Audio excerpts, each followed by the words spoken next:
Hello, everyone. Welcome to today's webinar. My name is Christy, and we're excited to present the next session of our Therapist to Therapist education series. It's a pleasure to be here with you today. I'd like to introduce Daniel Speir and William Burrell, two therapists from the Willis Knighton Cancer Center. Today, they will talk about their implementation of SGRT with C-RAD and share a couple of cases. Thank you for joining us today, and without further ado, I'll hand it over to Daniel and William. Thank you so much, Christy, for introducing us today. We are very excited to be a part of this webinar for C-RAD and just to talk to therapists out there and to have a therapist-to-therapist conversation. And that's going into the title of what we're going to be talking about, and that is exploring the benefits of SGRT and novel RT treatment applications. So the learning objectives for today is we want to discuss and have a conversation about what are the benefits of SGRT. We're going to discuss the workflow for us using SGRT. And we are going to identify new and existing indications which could possibly benefit from SGRT guidance. And we're going to talk about a couple of cases on just some challenging cases of which we were able to be aided, which was able to be aided by the SGRT. If you notice the chart on the left too, SGRT consideration is definitely on the rise in radiation oncology. It's increased more and more and more, and it's getting put in more and more centers, and it's starting to become like just a gold standard to have when having your radiation oncology sites. That's just one of the new things that you'll start seeing places is it's more and more out there for all of us to be able to use and access. So a little bit about us. My name is Daniel Speir. I'm the chief therapist here at Willis Knighton. I've been here for 15 years. I'm also the education and compliance officer for our department. And then we are a clinical site for Washburn University's RT program, where I serve as the clinical coordinator for that. Hi, my name is William Burrell, and I've been with Willis Knighton for a little bit over 11 years now. I started out as a Washburn student in radiation therapy back in 2012. And in 2013 became an actual therapist here and was able to move up as the lead therapist during those years, during that time here. And I will say, as talking to therapists out there, it's pretty neat because William was one of my students in x-ray school, and during his observations, he was with us for months, and I just knew he had what it took to be an amazing radiation therapist. So I sort of just begged him to do the Washburn program, and I knew that he would be able to be a future therapist for us. So fast forward all those years, and now here he is as my right-hand man and our lead therapist. So it's just cool to see how that all worked itself out. So a little bit about our facility here at Willis Knighton. We are located in Shreveport, Louisiana, which is the top left corner of the state. It's really close to Texas and Arkansas. As far as a health system goes, we have 4 main hospitals in our network. We are the standalone cancer center for those hospitals and the outlying community. For machines, we have 4 different types of external beam machines. We have 2 Elekta Versa HDs, which are both beam matched. For imaging, we have onboard KV CBCT, plus we have 4D CBCT capability. For SGRT, we use C-RAD. We have BrainLab ExactTrack, and we also, for both of our tables, we have the 6 degrees of freedom hexapod table that uses the bridge as seen in that picture up top. On the picture on the right, that is our Accuray RadExact. We have MVCT imaging, and then also we were the world's first to offer and to be put in clinical use KV CBCT imaging. And then at the bottom picture, you'll see we have a proton unit, and we were IBA's first Proteus 1 in the world. And so that's been exciting to be a first early adapter in that, where our imaging is KV planar and KV CBCT imaging. and that couch is a 6 degrees of freedom robotic couch. Staffing wise, we have 13 full-time radiation therapists. We have 5 radiation oncologists. Each of them have their own subspecialty, but they all treat your basic breast patients, your lung patients, and prostate. We have 3 on-site dosimetrists. We have 5 staff physicists. We also have a physics residency program where we have 2 physics residents. As far as patient load goes, we treat anywhere around 75 to 95 patients per day. And that usually is split up 35 to 45 for the Versa machines. We have 15 to 25 on our proton unit. We have 10 to 20 on our RAD exact. And then we also have an internal high dose rate machine, which we use about 1 to 3 patients on a day for that. So what did it look like for us here at Willis Knighton for our path to get to SGRT? You know, like why did we want it? So as you can see in our facility, we've always had a commitment to the highest treatment quality. We've always been early adopters of technology, and we knew that SGRT was going to be continuing to grow in radiation oncology. And then we also just looked and saw that we really had a lack of real-time motion management solutions. During treatment, we had nothing that was monitoring live what was going on with that patient. So, or if the patient moved. And then big picture, we really wanted to eventually create a tattoo-less workflow for certain types of treatment sites.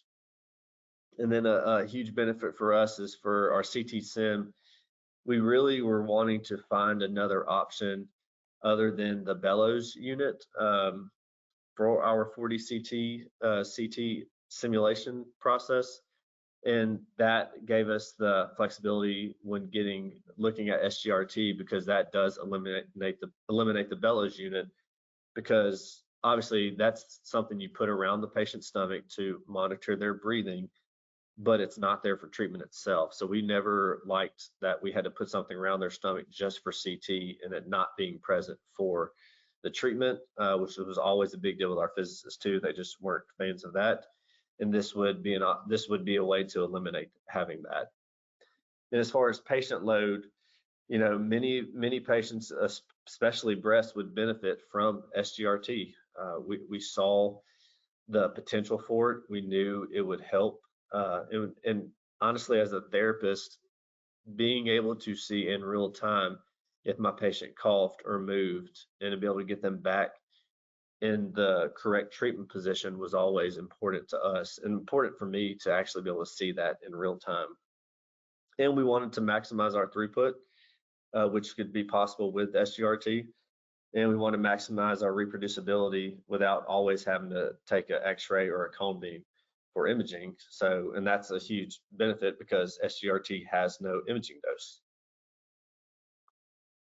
So how did we get it? How did we come to the conclusion to select C-RAD? So myself and our chief physicist, Dr. Terry Wu, we went to many site visits around 8 years ago, researched multiple options, and really just kept on looking into it. And we asked each other these key questions, and that was, A, how will this help our department? With whatever we decide, how will this fit in our department, in our workflow? And how will that affect our therapist workflow? As a therapist, my question was, is it simple? And as a physicist, his big question is it reliable? And which is another question for me. And what does maintenance look like? It's always an important thing when you buy a new technology of what is the uptime, and is it challenging to maintain if something goes wrong, or you know, any kind of issue. We want to know, is it a reliable piece of equipment?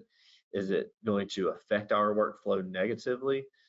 So that was the questions that we kept asking. And after going through many sites, we all agreed unanimously that C-RAD, Sentinel, and Catalyst was definitely our best option for us here at Willis Knighton. Cancer Center. All right, so how did our implementation look like here at Willis Knighton? So in 2019 was when the Sentinel was installed on our Philips CT unit, and we now use that for all of our 40 CT patients, photons and protons. We use it for all of our DIBH patients, dual inspiration breath hold for breast or SGRT. And we also use it for any challenging cases that we may need some more information on from our CT data. And then shortly after that, it was installed on both of our Elekta Versa HDs. And now we continue to use that for all of our DIBH. We use the C-RAD goggle system. I know there's other options out there to have the room changing colors, but we decided that the goggle system would work best for us. And then we also use the tattoo-less workflow for our breasts now, since we installed that. And we definitely went through a rigorous, our physicists put us through quite a rigorous, just taking images and getting some information to make sure it was okay for us to move forward with taking our marks off and going tattoo-less. So they wanted to make sure that we could prove it is what we were looking at and that it was correct. And once they felt comfortable with that, we all agreed that it was a reliable system to trust. And then we started using it for all those cases, and we no longer use marks. We just use the C-RAD camera system to line up our patients every day. And something you'll hear us talk about later is we've definitely been able to use it because of its simplicity for challenging cases. So this specific case that we're going to talk to you all today, it was definitely challenging. And so the treatment site for this patient was the scalp all the way down to his supraclav nodes on his right side. So previously this patient had surgery and came back negative margins. Everything was great, but it recurred at the site. And so the surgeon did more surgery, but unfortunately they kept on having positive margins. And so it was just too deep to continue to do surgery on. So he is a 59-year-old male, apocrine carcinoma of the scalp. So he also is over 300 pounds. So the challenging part of this is that when I say he was claustrophobic, that's an understatement, because it's like if he even looked at the mask, he would just, no way he could do it. No way, just impossible. And me doing this for 15 years, I've never had a patient that just straight out refused it. And the other thing was they were very non-compliant with medications. He did not want to take anything, no matter what that looked like. He would refuse to take any medication to help with the mask. Other part too is that he could not breathe laying flat. So here you have a 300-pound patient, highly claustrophobic, won't take meds, and can't lay flat. And we're supposed to treat their scalp and all the way down to the neck.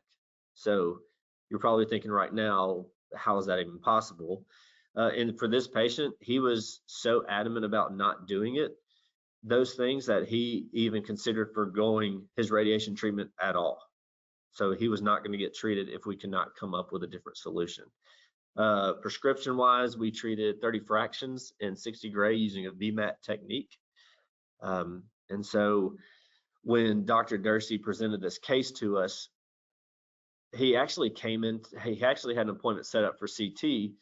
And that's when we found out that he couldn't do any of that, to where we had to cancel his appointment. And then after Dr. Dursey talked to the team about it, we wanted to bring him back to get all of us in there together to try to see if we can figure out a solution to safely treat this patient. So for setup day, as you can see, you're probably looking at this picture thinking, what is going on? And I would think the same thing. So that next CT that he comes in there, he lays on the table. We're all in there, dosimetrists, physicists, therapists.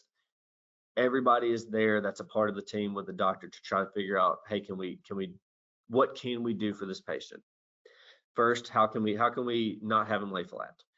So, okay, let's get a breastboard. So we inclined a breastboard. Okay, he can do that. Well, how are we going to index his head to get in the same position? Okay, we've got a little adapter that can actually be placed on our breastboard. Let's use a F headrest. Okay, great. We then realized also his shoulders were very broad and we're trying to treat that whole side of his neck.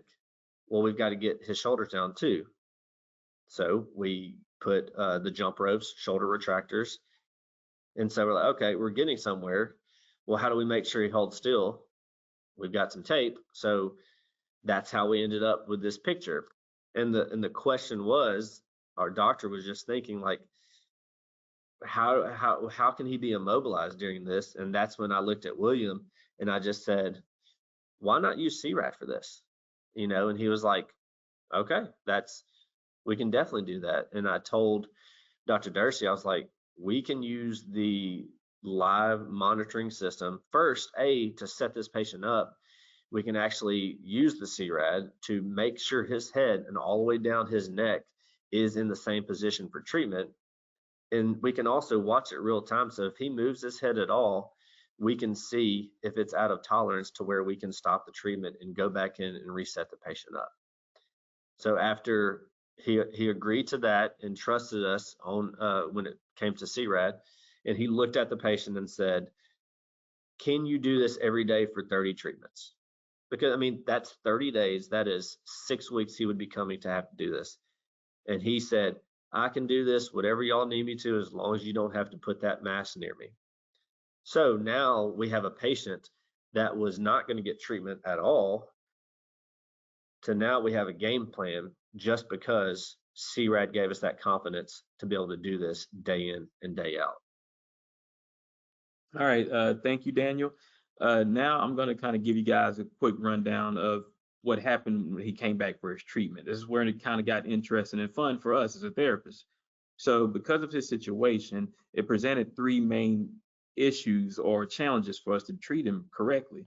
The fact that he was a large patient and we're treating a large area, which, as you can see on the picture, from the top of his head down to basically the top of his shoulders. That's how large a treatment area was. We also had to make sure that we wanted to make sure he was immobilized, and because he was very anxious and he didn't want a mask, this was presented a challenge. So we basically had a piece of tape going across his forehead. He also was lifted up on a breastboard, and he's a larger guy. Him being a larger guy and being inclined on a breastboard, well, it presented clearance issues with the machine. So as the Elekta machine rotates around the patient while they're laying on a table, we had to make sure that it cleared, that we didn't hit him with the machine, that the machine panels did not bump into the table, and et cetera. Well, we overcame the large field of view with treatment because of C-RAD. C-RAD, because of the large field of view capabilities, it was able to see pretty much his whole upper body if we really wanted to. But if you look at the picture, we were able to cut off all of his, his thorax area and just use just the top of his shoulders up to his head, just where we need to treat. And it was able to see all of that. Well, because he's also a larger guy and he's inclined to breastboard, we had to have a way to be able to set him up on a daily basis correctly by making sure that his rotations were accurate. Well, without C-RAD, we wouldn't be able to do that. We use another system called the iGuide, which uses a hexapod bridge and hexapod table in order to help us get 6 degrees of mobility with positioning.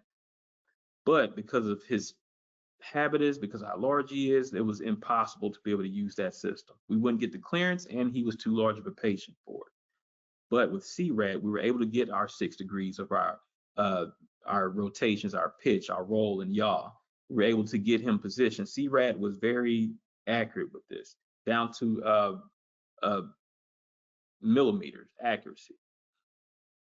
So because of C-RAD, we were able to see all that we needed to see and get him accurate position. Also, the first day, well, the guy came in with no marks that he had back in CT. That also presented a challenge. So because he came with no marks and that he said kind of just washed off, C-RAD was actually able to help us get accurately positioned where his isocenter needed to be. because as a therapist, well, they get marked in CT, they come back with the ISO centers marks, and he didn't have them.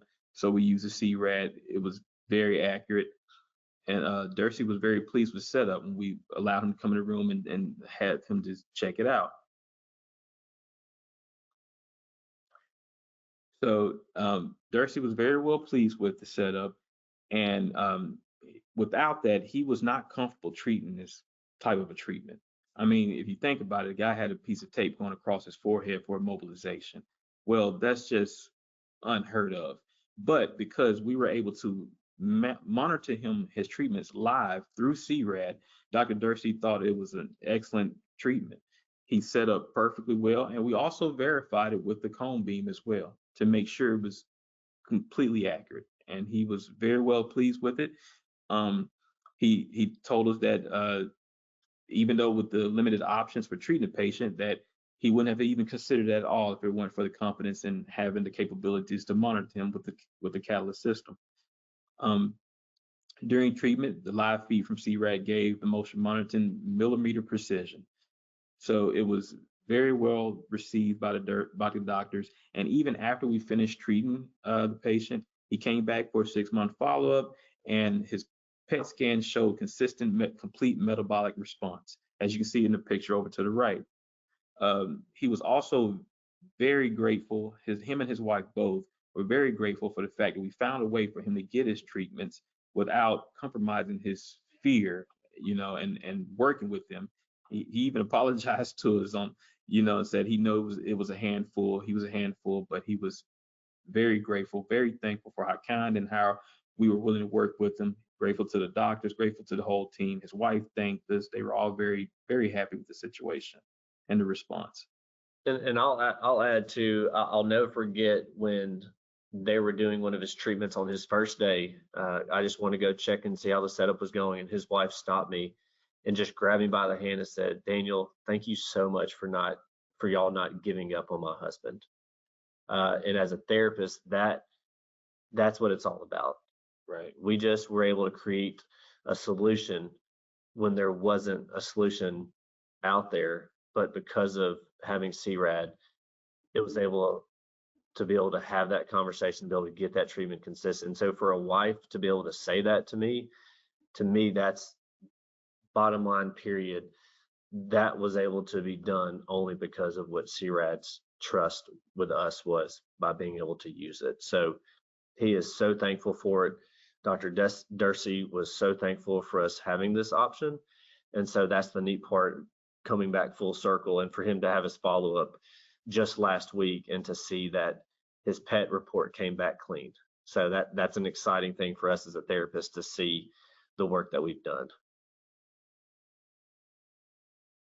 And also, C-RAD has also had other capabilities that we've used for other interesting situations.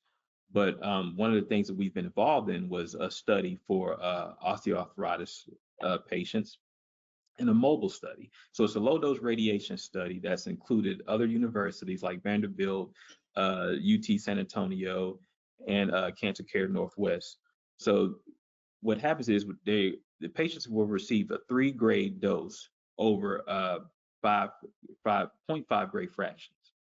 They'll get treated every other day for these fractions. So far, we've treated more than 100 patients with this low dose radiation treatment. We've included arthritis of the hands, shoulders, knees, feet, ankles, and hips. And the reason why we're bringing this to attention is because there was one particular patient whose knees had a very awkward bend to it. If you look at this picture over to the right, that was her left knee that we were treating. Well, her knee was straight, but it bent sideways, if that makes sense, if you look at the picture. So we had a hard time trying to get it lined up and adjusted for the correct position for this treatment. Well, C-RAD came into play for this because we had no other way of making sure we could monitor her rotations and her movement, make sure she was staying accurate and straight throughout treatment. C-RAD came in handy for this. It was able to allow us to be able to adjust her knees in the right angles by watching the C-RAD monitor and matching the live image with the planned image. So it allowed us to be able to have capabilities to give this this laid a good, accurate treatment to her knee. And it eliminated also any additional exposure. Since this is a study, well, it's supposed to be low dose. So you don't want to cone beam or take unnecessary x-rays if you don't have to.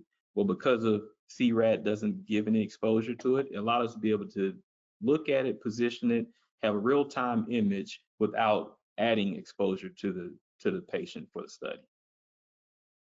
And another thing that we've recently been really happy with is we've used it on some liver cases where the patient has been able to hold their breath for a certain amount of time, and we've had some beautiful setups when it has come to some liver cases that have they have fiducials placed, but it's been really good to see how we've been able to use it for livers also.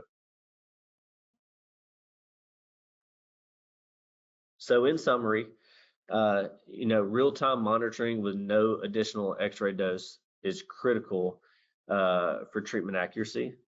It's always a benefit in our field to be as low as reasonably achievable, to not have to add any kind of more dose to it while you're able to really monitor them.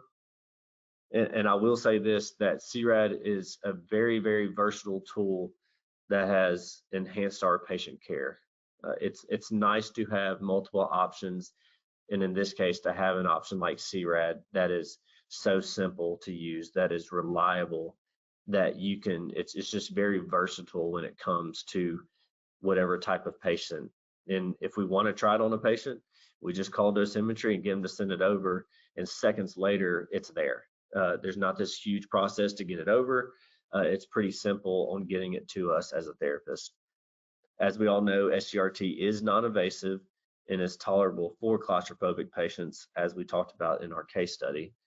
As a therapist, it helps us treat with 100% confidence, knowing that the patient is still in the same position that they were on CT day or after an image, because you're able to have that real-time monitoring, to where 15 years ago, you looked at them through a camera, but you weren't seeing millimeter precision when it comes to the patient moving.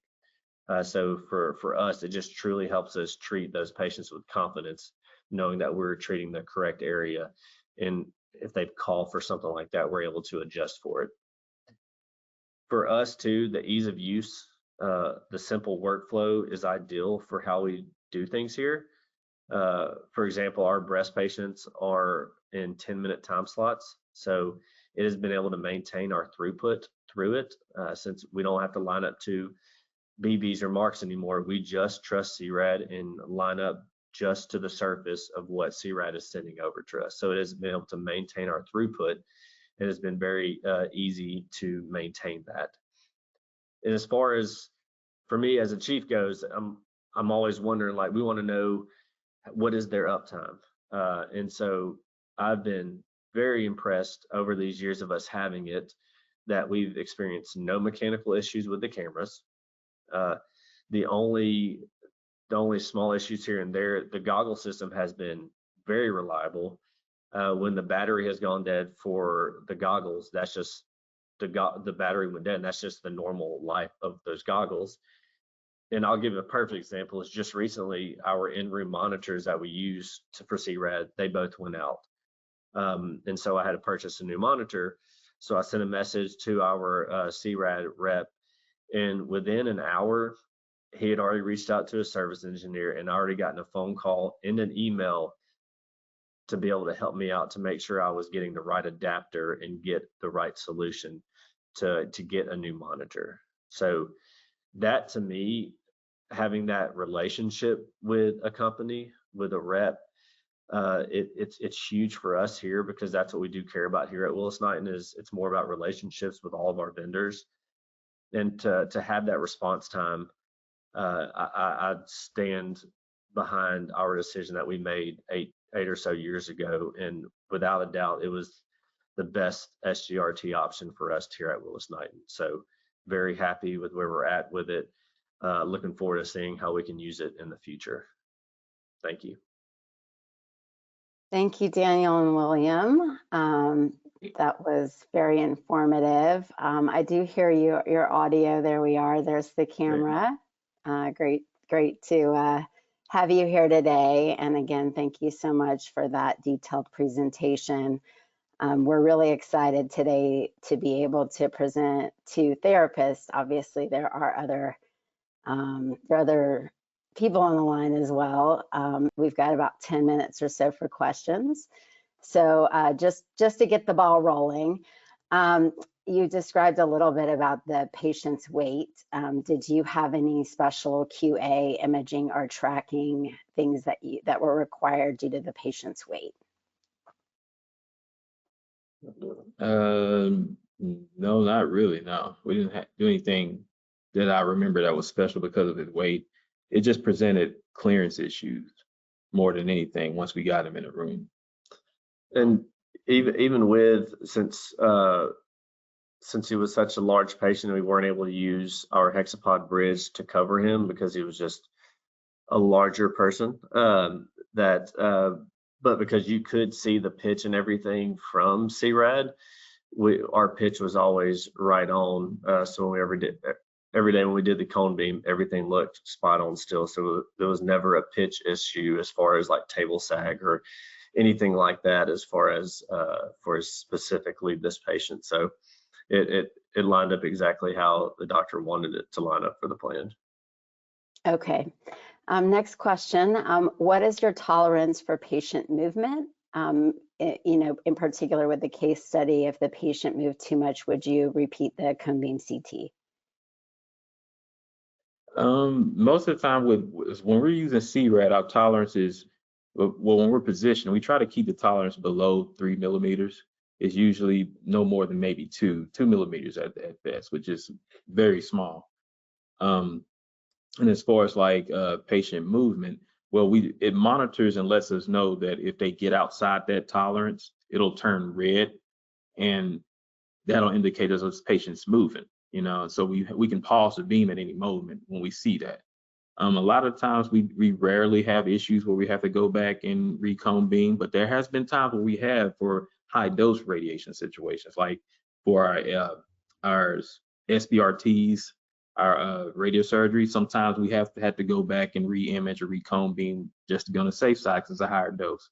But for like this case in particular, we didn't have to ever go back and re-image or do anything. Once he set up, he was pretty stable. He didn't do a whole lot of movement.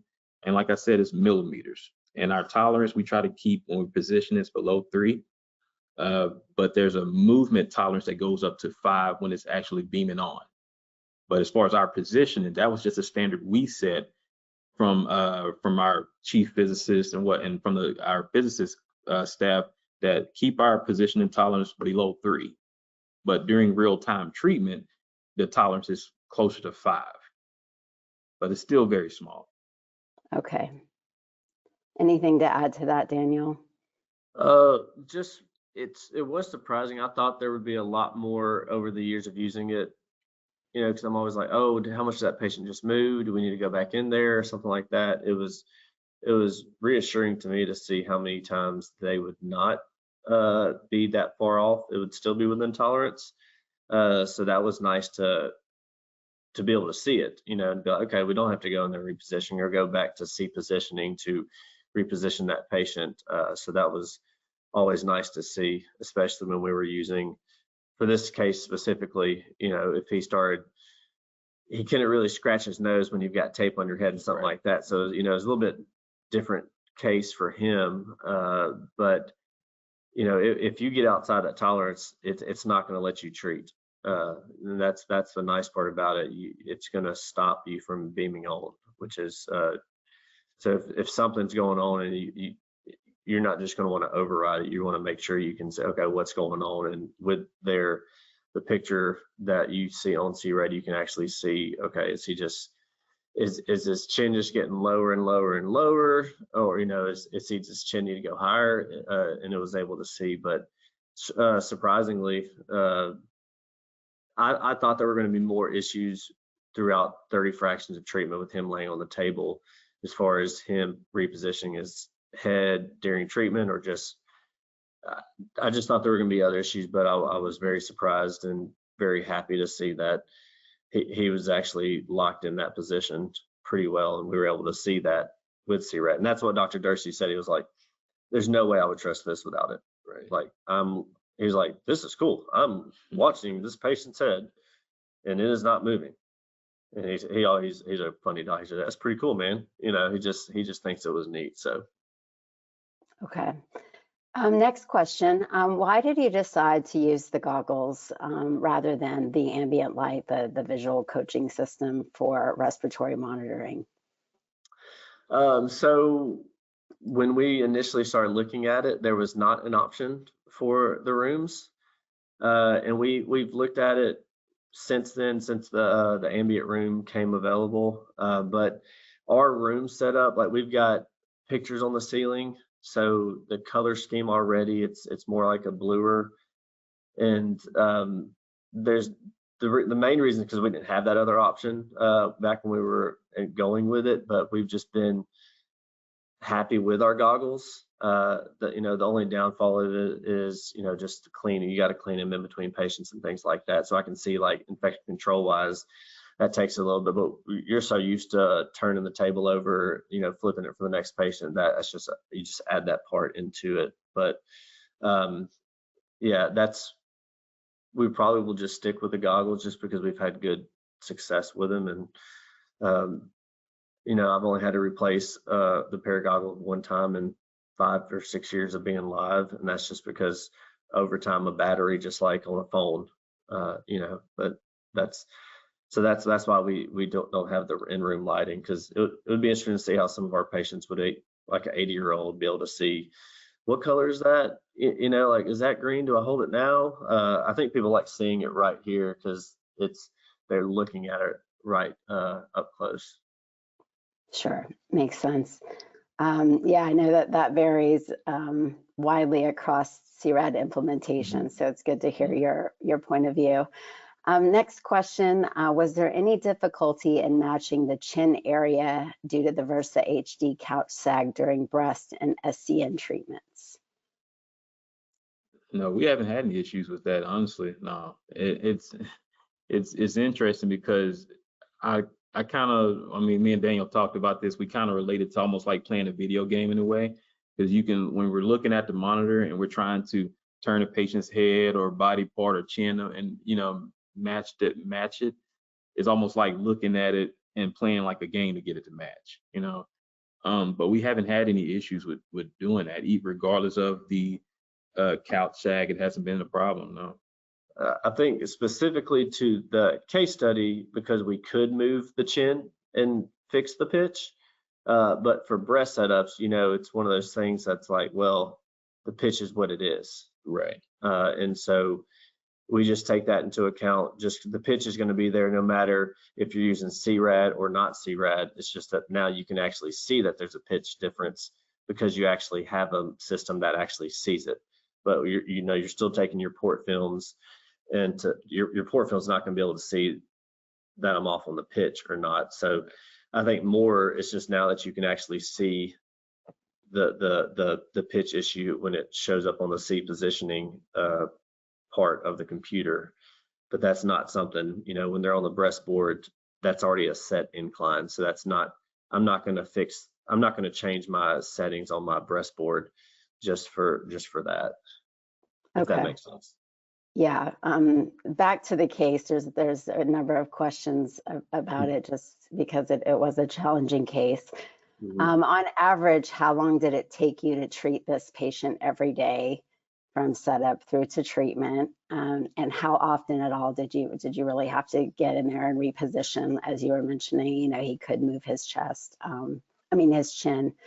So how often were you having to reposition? We didn't have to go back in and do a lot of repositioning on him, honestly. How many days do you think? Not a couple of days, maybe, even if that. I don't know. I don't recall the time that we actually had to go in the room and actually physically reposition him, to be honest with you. Once we set him up in the room the first time and we came back out, we didn't ever have to go back in. Yeah. And he was really in from the time he walked in and we got him set up and the time he walked out, I would say honestly maybe 15 minutes. It really wasn't a long treat. To say that it was so involved, he actually laid pretty still. And because it was so easy to use a C-RAD system to get his head and everything straight, it was fairly quick. Yeah, and so we have time slots on our Mosaic. We have 10-minute time slots and 20-minute time slots. If we see something is going to take more than 10 minutes, we'll go ahead and give them a 20-minute time slot. But we also know that if we know that it's not taking 20 minutes, if it's taking 15 minutes, I'll put another one that takes 15 minutes right next to that in a 10-minute time slot, because we know we're going to have that extra time from the 20 minutes, if that makes sense. But yeah, I could go back and look at Mosaic, and I looked at it before we came in here, and it was average right around 14 minutes from when we did the site setup to him in and out, basically. Okay. Back to just a more general question around your implementation of SGRT. Can you talk a little bit about the learning curve and how you were able to integrate C-RAD into your current work, your existing workflow, if there were any, workflow changes that you had to make? I think with any new type of technology, there is some type of learning curve. I've got a therapist that's 23 right out of school, and I've got a therapist 2 years from retirement at 63.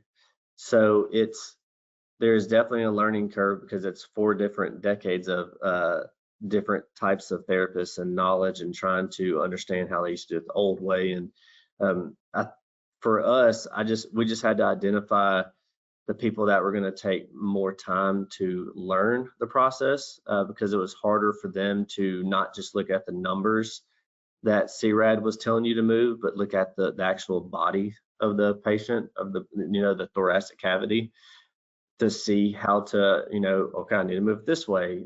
We built a table, like a cheat sheet, and we laminated and put it on the wall. It's like easier to know, like, okay, it's -1, roll patient left side. So instead of being like, okay, is that me? Okay, that's me or you. We've got that in all of our rooms on a large piece of paper that's been laminated. So you're just looking, it's right by our C-RAD monitor. We look at that, and I can share that with whoever. It's been very nice to have that, to be able to look quickly and not roll the wrong way, because it tells you exactly, okay, if this is the rotation, then I need to do this. If this is the roll, and all of that, which has been helpful for us. But I mean, there's a learning curve with everything. I think once people's light bulbs went off at different times, if that makes sense. Like we picked it up pretty quick, because it was just like just thinking outside the box of like, okay, I sort of like that kind of thing. So you're like visually moving, like manipulating to make sure exactly to be perfect on it. And I think some people just took a little bit extra time, but you have to go into any new technology experience with a positive attitude.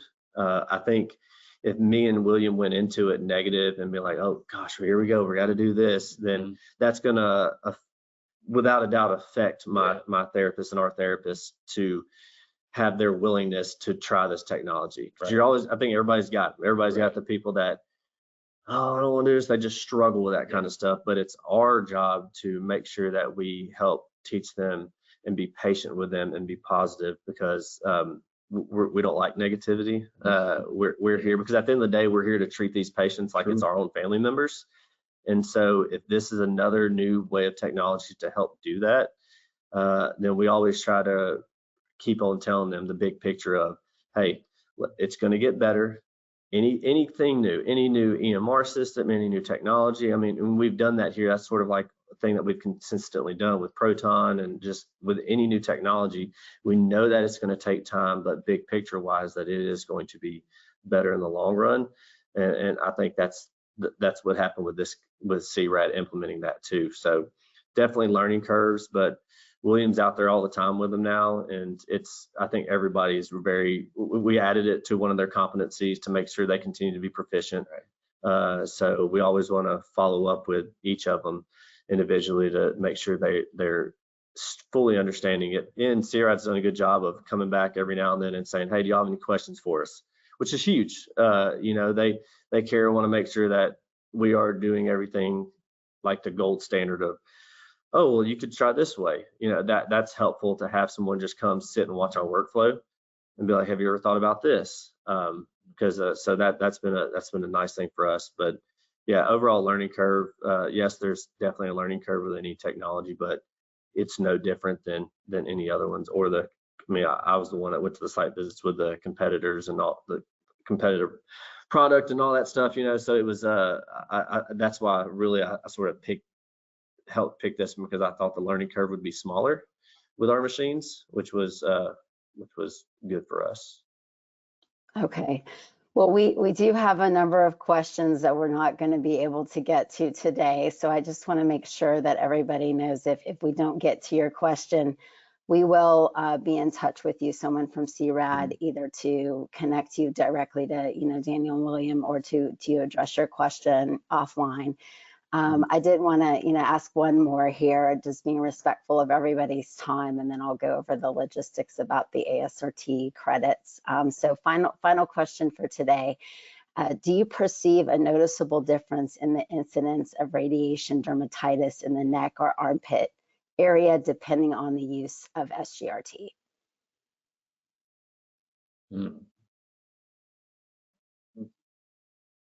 Oh, I haven't noticed. No, I haven't noticed a difference, no, because I mean, even using SGRT, I mean, you're still treating, you know, your treatments are still treatments.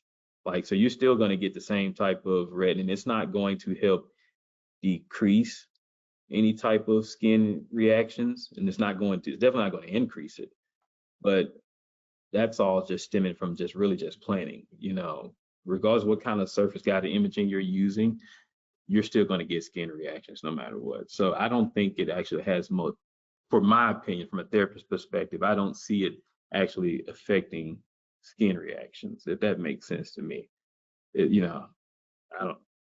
So that was the question, right? Just trying to see, is the redness difference more like improved or gotten better? Yeah, I mean, I haven't seen, and that's something we could also ask the doctors about, but visually, I mean, we've been doing it for, I don't see a difference. I think that's more patient specific and margins of the plan, how much margin they have covering and things like that. Okay, thank you. On behalf of C-RAD, again, Daniel and William, we'd like to thank you for your participation in today's clinical education event. It's really been great to continue our series, our Therapist to Therapist series. Once again, thank you for your attention. Thank you, Daniel. Thank you, William. If you'd like to learn more about C-RAD and the SGRT solution from C-RAD Catalyst and also Sentinel, you can visit us at ASRT and also at Astro coming up in just a few short days in Washington, D.C. So without further ado, I'll go ahead and close the session, and thank you so much again for your attention. Appreciate it. Thank you. Thank you, Chrissy. Thank y'all.